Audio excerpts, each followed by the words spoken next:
श्री स्वामी समर्थ नवनाथ भक्तिसार कथामृत अध्याय 4. देवीच्या भैरवांची व दासींची फजिती. देवीचे दर्शन. मच्छिंद्रनाथाने सेतुबंध रामेश्वरास मारुतीशी सख्यत्व केल्यानंतर तो हिंगुळा देवीच्या दर्शनात जावयास निघाला. ती ज्वालामुखी भगवती महाप्रदीप्त आदिशक्ती होय. जेव्हा मच्छिंद्रनाथ देवीच्या प्रचंड दरवाजाशी पोहोचला तेव्हा दरवाजावर महाप्रबळ अष्टभैरव उभे होते. त्यांनी मच्छिंद्रनाथास पाहताच ओळखले व साबरी मंत्राने नागपत्र अश्वत्थाच्या झाडाखाली नाथाने सर्व देव अनुकूल करून त्यांच्यापासून वरदाने मागून घेतली आहेत. तो ह्याचा कार्यभाग कितपत सिद्धीस गेला आहे याची प्रचिती पाहण्याचे त्यांच्या मनात आले. म्हणून ते भैरव आपली रूपे पालटून संन्यासी बनले आणि दाराशी उभे राहिल्यावर तुम्ही कोठे जात आहात वगैरे मच्छिंद्रनाथास ते विचारू लागले. तेव्हा त्यांनी सांगितले की देवीचे दर्शन घ्यावयाचे माझ्या मनात आहे, म्हणून मी आज जात आहे. असे सांगून मच्छिंद्राने त्यास विचारले की तुम्ही संन्यासी आहात, तुमची मर्जी आज जावयाची आहे की काय? त्यावर ते म्हणाले, आम्ही येथील द्वारपाळ आहो. येथे दाराशी उभे राहून जे कोणी देवीच्या दर्शनास येतात त्यांच्या पापपुण्याची चौकशी करून मग जो पुण्यवान व मनापासून दर्शनाची इच्छा करणार असेल त्यास आम्ही आज जाऊ देतो. यास्तव तुझ्या पापपुण्याचा आम्हास झाडा देऊन मग तू आज जावे. कोणी विषय विलासाचे दुष्कृत्य जर लपून ठेविले तर आत प्रवेश करते वेळेस तो मध्येच दारात अडकतो, कारण त्या वेळेस दार अतिशय अरुंद होते. मग खोटे बोलून अडकला आहे असे पाहताच आम्ही त्यास मागे ओढून शिक्षा करीतो. याकरिता तुमच्या हातून जी जी कर्मे झाले असतील ती सर्व सांगून येथे झडती द्यावी व मग दर्शनास जावे. अष्टभैरवांचे असे भाषण ऐकून घेऊन मच्छिंद्रनाथ म्हणाला, मी पाप पुण्य काही एक जाणत नाही. मजकडून आजपर्यंत जी जी कर्मे घडली ती सारी ईश्वर प्रित्यर्थ केली आहेत. तशात आम्ही पापपुण्यापासून अलिप्त आहोत. हे भाषण ऐकून ते संन्यासरूपी अष्टभैरव चकित झाले व म्हणाले, जन्मास आल्यानंतर तू केलेली कामे लपवून ठेवलीस तर येथे तुझा निभाव लागावयाचा नाही. मार खाऊन परत जावे लागेल. याकरिता काही वाईट असेल ते सांगून आज जावे, म्हणजे अंबाबाई कृपा करील व तुला दर्शन देईल. अशा प्रकारचा बराच संवाद होऊन शेवटी मच्छिंद्रनाथ म्हणाला की प्राण्यांना शासन करण्याकरिता मी अवतार घेतला आहे. मजपुढे तुम्हा मशकांचा प्रताप अद्भुत आहे असे माझ्याने म्हणवेल तरी कसे?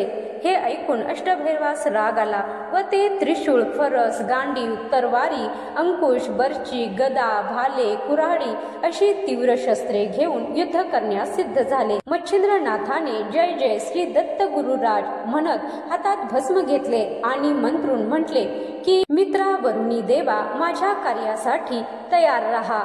अग्निनी वरुणी, अग्नी, वायू, इंद्रादी देव, गण, गंधर्व आदी करून सर्वांनी कार्यामध्ये सहाय्य करण्यासाठी तयार राहावे. तुम्हा सर्वांना मी नमस्कार करीतो. अशा रीतीने सर्वांना युद्धाचे आमंत्रण करून मंतरलेले भस्म दाही दिशास फेकले. नंतर वज्र पंजर प्रयोग म्हणून विभूती अंगास लाविल्यानंतर त्यांचे शरीर वज्राहून कठीण झाले. नंतर मच्छिंद्रनाथाने भैरवास सांगितले की तुम्ही आता आळस करून विलंब करू नका. युद्ध करण्यास तयार व्हा. न कराल तर तुम्हास माता पित्यांची शपथ आहे. ते ऐकून अष्टभैरवांनी रागाने तीव्र शस्त्रे सोडली, परंतु मच्छिंद्रनाथाने त्यास जुमानिले नाही. ती त्यास गवताच्या काड्याप्रमाणे वाटली, परंतु त्या योगाने तिन्ही लोकात थरकाप होऊन गेला. त्यावेळी वासवशक्ती सोडण्यात आली. तिच्या आवाजाने ब्रह्मांड दणाणून गेले. तो अंबेने ऐकताच शोध करण्यासाठी आपल्या लावण्यखानी दासी पाठविल्या. त्यांनी हा प्रलय पाहिल्यानंतर दुसऱ्या असंख्य दासी मदतीस आणून शस्त्रास्त्राचा मजबूत मारा चालू केला.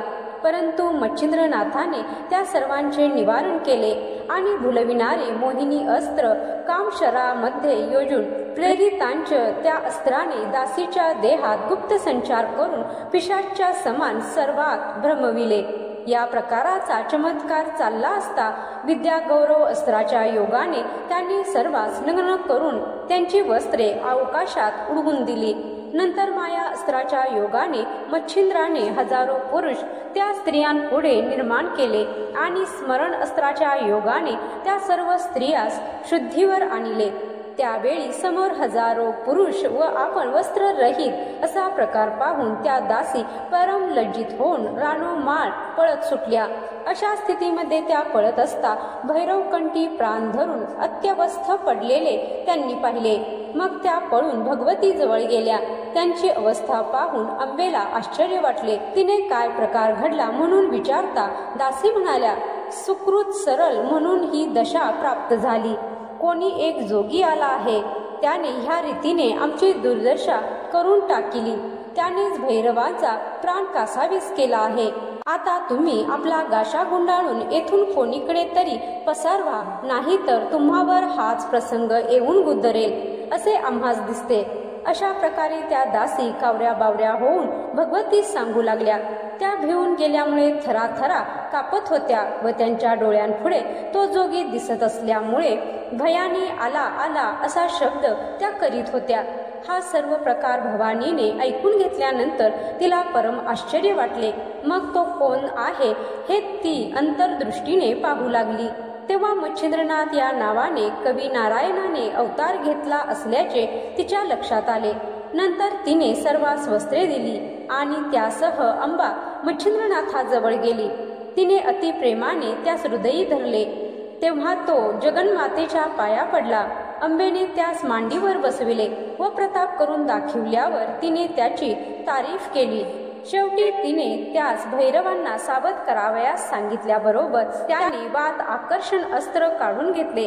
भैरव सावध होऊन पाहू लागले। तो अंबा मच्छिंद्रनाथास मांडीवर घेऊन बसली आहे असे त्यांच्या दृष्टीस पडले। त्यांनी देखील मच्छिंद्रनाथाची तारीफ करून त्याला शाबासकी दिली व नाग अश्वत्थाखाली संपूर्ण दैवते प्रसन्न होऊन त्यास आशीर्वाद दिल्याबद्दलचा मूळचा सादंत मजकूर अंबेला कळविला। तो ऐकून माझ्या मनात तुझा पराक्रम पाहावा असे आले आहे, म्हणून अंबेने नाथास सांगितले। त्यावेळी तू सांगशील तसे मी तुला करून दाखवितो असे नाथाने म्हटल्यावर तिने पर्वत आकाशात उडून पुन्हा जागच्या जागी आणून ठेवायास सांगितले। हे ऐकून त्याने वातास्त्र योजून व मंत्र म्हणून भस्म पर्वतावर फेकले। तेव्हा पर्वत आकाशात भ्रमण करू लागला। मग तिने त्याची पाठ थोपटून वाखाणणी केली आणि पर्वत उतरावयास सांगितले। तेव्हा त्याने वायू अस्त्र काढून घेऊन पर्वत जागच्या जागी आणून ठेविला। ते पाहून अंबे संतोष वाटला। मग नाथास घेऊन अंबा आपल्या स्थानास गेली। नाथ तिथे त्रिरात्र राहिले। जाते समयी अंबेने प्रसन्न होऊन त्यास सप्रास्त्र आणि भिन्नास्त्र अशी 2 अस्त्रे प्रसादादाखल दिली। त्यांचा स्वीकार करून मच्छिंद्रनाथ अंबेस नमस्कार करून निघाला। या अध्यायाच्या नित्य पठनाने शत्रूने केलेली कपट कारस्थानी कोसळून पडतील आणि शत्रू पराभूत पावेल। 4था अध्याय समाप्त। जय श्री स्वामी समर्थ।